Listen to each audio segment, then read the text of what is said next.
అనగనగా ఒక గ్రామంలో నరేష్ అని 10 ఏళ్ల కుర్రాడుండేవాడు. తను ఎంతో చురుకైనవాడు, కాని ఒక చెడ్డ అలవాటుండేది. ఎవరిన్చూసినా వీడేంటిలా ఉన్నాడు, వాడేంటలా చేస్తున్నాడు అని త్వరగా జడ్జ్ చేస్తూ వెటకారంగా కామెంట్ చేసేవాడు. ఒకరోజు ఈ విషయంలో అమ్మ తిట్టడంతో నరేష్ అలిగి తన తాత వీరయ్య దగ్గరికి వెళ్ళాడు. అమ్మ ఎప్పుడూ నన్ను తిడుతూనే ఉంటుంది అని ఫిర్యాదు చేశాడు. తాతయ్య ప్రేమగా దగ్గరకు తీసుకుని, నీకొక కథ చెబుతాను విను అని ఇలా చెప్పాడు.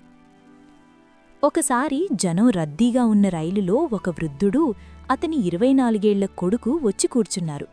రైలు కదలడం ప్రారంభించగానే కిటికీ పక్కన కూర్చున్న ఆ యువకుడు ఎంతో ఆశ్చర్యంగా, ఆనందంగా అరవడం మొదలుపెట్టాడు. నాన్నా, అటు చూడు, చెట్లన్నీ వెనక్కి పరిగెడుతున్నాయి అని ఎంతో సంబరపడిపోతూ చెప్పాడు. తండ్రి అతని వైపు చూసి ఎంతో ప్రేమగా నవ్వాడు. పక్కనే కూర్చున్న ఒక జంట ఆ యువకుడిని చూసి వింతగా నవ్వుకున్నారు. 24 ఏళ్లు వచ్చినా ఇదేంటి చిన్నపిల్లాడిలా ఇలా ప్రవర్తిస్తున్నాడు అని తమలో తాము అనుకున్నారు. కొద్దిసేపటి తర్వాత ఆ యువకుడు మళ్లీ అరిచాడు. నాన్నా, చూడు, మేఘాలు కూడా మనతోనే వస్తున్నాయి. ఇక ఆ జంట తట్టుకోలేకపోయారు.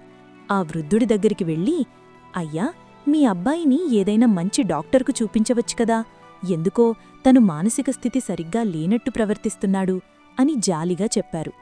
అప్పుడా వృద్ధుడు చిన్నగా నవ్వి ఇలా అన్నాడు. మేమిప్పుడే హాస్పిటల్ నుంచే వస్తున్నాము. నా కొడుకు పుట్టినప్పట్నుండి కంటిచూపు లేదండీ. ఈ మధ్యనే ఆపరేషన్ జరిగింది. ఇవాళే కళ్లగంతలు తీశారు. ఈ ప్రపంచాన్ని తన కళ్లతో చూడటం తన జీవితంలో ఇదే మొదటిసారి. అందుకే ప్రతి చిన్న విషయానికి ఆశ్చర్యపోయాడు. ఆ మాట వినగానే ఆ దంపతులు ఒక్కసారిగా షాక్ అయ్యారు. నోట మాట రాక తాము చేసిన తప్పుకు ఎంతో సిగ్గుపడ్డారు. ఒక అద్భుతాన్ని వారు తప్పుగా అర్థం చేసుకున్నారని వారికి అర్థమయింది. కథ విన్న నరేష్ తాను చేసిన తప్పు తెలుసుకుని అమ్మ దగ్గరికి వెళ్లి క్షమాపణలు చెప్పాడు.